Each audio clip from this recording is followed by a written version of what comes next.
சரி பிள்ளைகள், தரம் 6 மாணவர்களே, நீங்கள் உங்களுக்கு நாங்கள் கொடுத்திருக்கின்ற இந்த அழகு 16க்குரிய இந்த கையேடுகளை கையில் எடுத்துக் கொள்ளுங்கள். இப்போ நாங்கள் பார்ப்போம், இதில் நாங்கள் படிக்க போகிறது திரவ அளவீடுகளை பற்றி தான் நாங்கள் படிக்க போகிறோம்.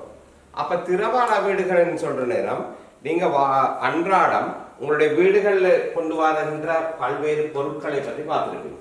இப்போ நாங்கள் பார்ப்போம், ஒரு மருந்து பாட்டில் ஒன்றை பார்ப்போம். இந்த மருந்து பாட்டிலோட இதுல திரவத்திர அளவு 100 மில்லி லிட்டர்னு காட்டப்பட்டது. இந்த பாட்டில பாத்தீங்கன்னா இதுல திரவத்திர அளவு 1.5 லிட்டர்னு காட்டப்பட்டது. 1.5 லிட்டர்னு காட்டப்பட்டது. அப்ப நம்மட அன்றாட வாழ்க்கையில நாங்க எடுக்கின்ற திரவங்களோட அளவீடுகள் லிட்டர் மில்லி லிட்டர் ரெண்டுலையும் தரப்பட்டிருக்கு. லிட்டர் மில்லி லிட்டர் ரெண்டுலையும் தரப்பட்டிருக்கு. அப்ப நாங்க பார்ப்போம், அப்ப ஒன்று நாங்க லீட்டர்ல அளக்கிறோம், அதை நாங்க சிம்பிள் எழுதியும். அடுத்தது மில்லி லிட்டர்ல அளக்கிறோம், அதை நாங்க எம்எல்னு குறிப்போம். இப்ப நம்ம பார்ப்போம் இது ரெண்டுக்கும் இடையில இருக்க தொடர்பு என்னன்னு. அப்ப 1000 மில்லி லிட்டர் சேருகின்ற பொழுது அது 1 லிட்டருக்கு சமம். இதுதான் திரவ அளவீடுகளுக்கு இடையிலான தொடர்பு. 1000 மில்லி லிட்டர் சேர்ந்தா 1 லிட்டர். அப்ப அன்றாட வாழ்க்கையில பெரிய திரவங்கள் அளவீடு அளக்க நாங்கள் லீட்டரிலும், சிறிய அளவீடுகளை அளக்க நாங்கள் மில்லி லிட்டர்ல எடுப்போம். நாங்க பெரும்பாலும் எங்களுடைய மருந்து அளவுகள் எல்லாமே மில்லி லிட்டர்ல இருக்கும். பெரிய நீர் தாங்கிகள்ல அல்லது ஒரு வாகனத்தினுடைய பெட்ரோல் தாங்கியின் அளவெல்லாம் லீட்டர்ல இருக்கும். இப்ப நாங்க பார்ப்போம் இதன்படி. அப்ப உங்களுக்கு தெரியும் 1000 மில்லி லிட்டர் சேர்ந்தால் அது 1 லிட்டருக்கு சமன். இந்த தொடர்பை வச்சுக்கிட்டு கொண்டுதான் இந்த பாடத்தை நாங்க நகர்த்த போறோம். அப்ப உங்களுக்கு தாராங்க முதலாவது கேள்வி, 3 லிட்டர் 450 மில்லி லிட்டரை மில்லி லிட்டருக்கு மாத்த சொல்றாங்க. இது அவ்வளத்தையும் மில்லி லிட்டருக்கு மாத்த சொல்றாங்க. அப்ப உங்களுக்கு தெரியும் இந்த 3 லிட்டர் என்பது 1 லிட்டர்ல 1000 மில்லி லிட்டர் தானே. அப்ப 3 லிட்டர்லயும் 3000 மில்லி லிட்டர் இருக்கும். சக இங்க 450 மில்லி லிட்டர் இருக்கு. அப்ப 3000ம் 3450 கூட்டினால் 3450 மில்லி லிட்டராக மாறும். இது ஒரு உதாரணம். ரெண்டாவது பாருங்க, 5 லிட்டர் 250 மில்லி லிட்டர். அப்ப உங்களுக்கு தெரியும் 1 லிட்டர்ல எவ்வளவு இருக்கும்? 1000. அப்ப 5 லிட்டர்லயும் எவ்வளவு இருக்கும்? 1000த்துல 5. அப்ப எவ்வளவு? 5000 மில்லி லிட்டர் இருக்கு. 5000 மில்லி லிட்டர். சக எனக்கு ஒரு 250 இருக்கு. அப்ப 5000 250 எவ்வளவு? 5250 milli litre. 6 litre 10 milli litre. அப்ப உங்களுக்கு தெரியும் 1 லிட்டர்ல 1000னா 6 லிட்டர்ல 6000 மில்லி லிட்டர். சக 10 மில்லி லிட்டர். அப்ப 6000த்தை 10ஓட கூட்டினால் எவ்வளவு வரும்? 6010 மில்லி லிட்டர். ஆகவே எங்களுக்கு மில்லி லிட்டர்ல தாரதை காணலாம். அடுத்து இன்னொன்னு பார்ப்போம், 3000 3 லிட்டர். அப்ப இதை நேரடியா மாத்தலாம். உங்களுக்கு எப்படி? 3 லிட்டரா இருந்தால் 1 லிட்டர்ல 1000. அப்ப 3 லிட்டர்ல 3 தர 1000 எவ்வளவு? 3000 மில்லி லிட்டர் இருக்கு. 3000 மில்லி லிட்டர் இருக்கு. ஆகவே இதன்படி அதனுடைய முதலாவது பயிற்சியை நாங்கள் செய்வோம். ரைட். அடுத்த பாகம் 1.7 லிட்டர் தராங்க.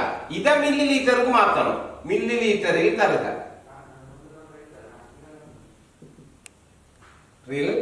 தருகான்னு இருக்கு. இப்ப இதை நீங்க என்ன செய்யலாம்? உங்களுக்கு தெரியும், அப்ப 1 லிட்டர்ல 1000 தானே இருக்கு. 1.6 பார்க்க 1000தால இந்த மாதிரி பெருக்குங்க பிள்ளை.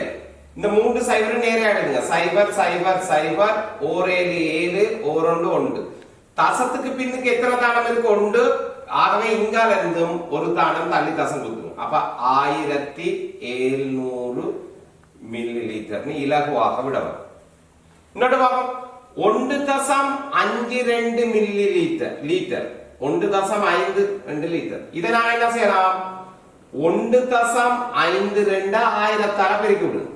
பெருக்கிவிட்டால் 0 0 0 2 5 1. இப்ப இந்த தசத்துக்கு பிறகு எத்தனை தானம் இருக்கு?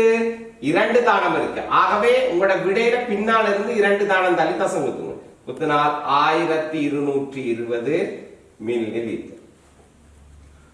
3.07 லிட்டர். அப்ப இத 3.07 1000ஆல பெருக்க போறீங்க, மில்லி லிட்டரா மாத்த. ஆகவே 0.0703. தசத்துக்கு பிறகு 2 தானங்கள் இருக்கு.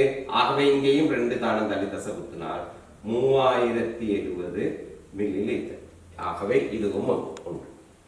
அடுத்த பாகம் 2000 மில்லி லிட்டரை தந்துட்டாங்களே. 2000 மில்லி லிட்டர் தரப்பட்டிருக்கு. இந்த 2000 மில்லி லிட்டர் உங்களுக்கு லிட்டர்ல கேட்கிறாங்க.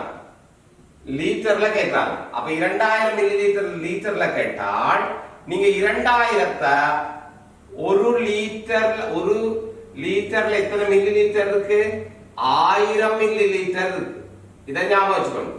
அப்ப 2000ல 2 ஆயிரங்கள். அப்ப 2 ஆயிரங்கள்னா இத நீங்க 1000ஆல பிரிச்சால்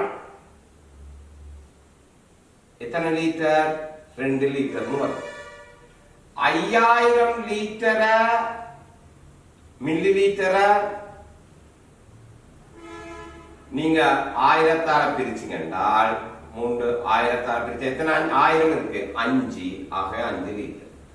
இதை எப்படி செய்வோம்? 1500 மில்லி லிட்டர். அப்ப கொஞ்சம் வேலை கூட. 1500 நீங்க பிரிங்க 1000ஆல. 2 சைவருக்கு 2 சைவரை வெட்டிடுவீங்க. 15 பிரிக்கணும் 10ஆல. ஒரு முறை இருக்கு. ஒரு 10 10 மீதி 5 இல்லதானே? தசம் ஒரு சைவர் சேர்த்தீங்கன்னா 5. அப்ப எவ்வளவு? 1.5 லிட்டர். 2700 milli litre. எப்படி பிரிப்பீங்க? 2700 1000ஆல பிரிப்பீங்க. பிரிச்சால் 27 கீழ் 10. அப்ப 27 10ஆல பிரிச்சா 20ல 2 தடவை 7. இதுக்கு மேல பிரிக்கலாம், தசம் வெப்பம். அப்ப 70ல 7. ஆக 2.7 லிட்டர். அடுத்த தலைப்பு பார்ப்போம் நாங்க திரவ அளவீடுகளை கூட்டல். இப்ப திரவ அளவீடுகளை கூட்ட போறோம். மில்லி லிட்டர் மீட்டர் இந்த மாதிரி கணக்கு எழுதி கொள்ளுங்க. இப்ப சாதாரண கூட்டத்தான் 0 0 0 6 3 9 4 2 6 கூட்டியாச்சு. இத கூட்டுவோம். 5 உடன் 0 கூட்டினா 5, 7 உடன் 0 கூட்டினா 7, 8 4 12க்கு 2 1 மிச்சம், 5 1 6 6 2 8. அப்ப என்ன? 8 லிட்டர் 275 மில்லி லிட்டர். இத பாவம் 5 கூட்டினா 7, 13க்கு 3 1 மிச்சம், 10 1 11 11 3 14. மிக இலகுவாக கூட்டலாம். அதுல எந்த பிரச்சனையுமே இல்லை. சரி, இப்ப பாப்போம் திரவ அளவீடுகளை கழித்தல். திரவ அளவீடுகளை கழித்தல் கழிக்க போறோம். 0ல இருந்து 0 போனா 0, 5ல இருந்து 5 கழிச்சா 0, 3ல இருந்து 2 போனா 1, 4ல இருந்து 2 கழிச்சா 2. இத பாப்போம். 0ல இருந்து 0 போனா 0, 5ல இருந்து 0 கழிச்சா 5, 4ல இருந்து 9 கழிக்கலாம். அப்ப இங்க இருந்து கொண்டு வந்தால் 14ல இருந்து 9 போனா 5. இங்க 6 இருக்கு. 6ல இருந்து 1 போனா 1. அதே மாதிரி தான் இது. 0ல இருந்து 0 கழிச்சீங்க 0, 6ல இருந்து 9 போகாது. அப்ப இங்க கொண்டு போனா 16ல இருந்து 9 போனா 7. இங்க 1 இருக்கு. 1ல இருந்து 4 கழிக்கலாம். அப்ப இங்க இருந்து கொண்டு வந்தா 11, 11ல இருந்து 4 போனா 7. இங்க 5ல இருந்து 4ல இருந்து 4 போனா 0. 0, 16ல இருந்து 9 போனா 7, 11ல இருந்து 4 போனா இங்க கொண்டு போயாச்சு. ஆக 4, 4ல இருந்து 4 போனா 0. அப்ப பிள்ளைகள் நாங்க இந்த பாடத்துல பார்த்தது என்ன? திரவ அளவீடுகளை கூட்டல் கழித்தல். திரவ அளவீடுகளை மில்லி லிட்டர்ல இருக்கிறது லிட்டருக்கு பார்த்தோம், லிட்டர்ல இருக்கிறத மில்லி லிட்டருக்கு பார்த்தோம். அப்ப பாப்போம் முதலாவது உண்டு. உங்களுக்கு முதலாவது நான் படிச்சோம் 1000 மில்லி லிட்டர் 1 லிட்டர். இதுதான் திரவ அளவீடுகளுக்கு இடையிலான தொடர்பு. இப்ப 3000 3000 மில்லி லிட்டரை உங்களுக்கு லிட்டர் கேட்டா எழுத தெரியும். எத்தனை ஆயிரம்? 3000, ஆகவே 3 லிட்டர். இப்ப 3750 லிட்டருக்கு கேட்டால் நீங்க என்ன செஞ்சிருக்கணும்? 3750 1000ஆல பிரிச்சிங்கன்னா அப்ப 375, அத 100ஆல பிரிக்கிறீங்க. 300ல எத்தனை நூறுகள்? 3. அப்ப 300. 75ல நூறுகள் இல்ல தானே, அப்ப இங்க தசம் வச்சிருங்க, ஒரு சைபரை சேருங்க. 750 7 அப்புறம் 500 5. அப்ப 3.75 லிட்டர். இது ஒரு மெத்தட்ல செஞ்சோம். இன்னொன்னு தராங்க உங்களுக்கு 4750 மில்லி லிட்டரை லிட்டர் கமா மில்லி லிட்டரில் தர ரெண்டுலையும் கொடுக்கணும். அப்ப இதுல பாருங்க எத்தனை ஆயிரம்? 4000. அப்ப 4 லிட்டர் 750 மில்லி லிட்டர். இது ஒரு மெத்தட். 10 லிட்டர் 75 மில்லி லிட்டர், சரி 8075 மில்லி லிட்டர். இத லிட்டர்லயும் மில்லி லிட்டர்லயும் கொடுக்க சொன்னால் எத்தனை ஆயிரம்? 8. அப்ப 8 லிட்டர் 75 மில்லி லிட்டர். இதுதான் பார்த்தோம். இதோட நாங்க என்ன செய்யணும்? கூட்டல பார்த்தோம், கழித்தல பார்த்தோம். ஆகவே இப்ப நீங்க என்ன செய்யணும்னா உங்களுக்கு நான் கொடுத்திருக்கிற இந்த டியூட் எடுங்க. இந்த டியூட்ல முதலாவது இருக்கு பின்வரும் கீழே தரப்பட்டுள்ள இடைவெளிகளை நிரப்புக. அதை நிரப்புங்க. திரவ அளவீடுகளை லிட்டர்ல கொடுங்க. படிச்ச உதாரணத்தை நல்லா திருப்பி திருப்பி பாருங்க. அடுத்தது பின்வரும் திரவ அளவுகளை மில்லி லிட்டர்ல தருங்க. 1000ஆல பெருக்கி எடுக்கணும். அடுத்தது கூட்டுங்க. அடுத்தது கழித்தல் கணக்கு இருக்கு. அடுத்தது வசன கணக்கு கொஞ்சம் இருக்கு. ஆகவே இதை நீங்க ஃபுல்லா என்ன செய்யணும்? செஞ்சு எடுத்துக்கொள்ளுங்க. நான் உங்களை சந்திக்க வர நேரம் இதுல இருக்கிற சகல சந்தேகங்களையும் அந்த இடத்துல வச்சு நிவர்த்தி செய்தார். எனவே பிள்ளைகள் இத ஒரு உங்களுக்கு நினைக்க நான் நினைக்கிற ஒரு 2 தினங்களுக்குள்ள இதை முடிச்சு கொள்ளலாம். எங்களுடைய 16வது பாடம் இது. ஆகவே எல்லாரும் செஞ்சு கொண்டு தயாராக இருங்க. அடுத்த சந்திக்கிற வரைக்கும்.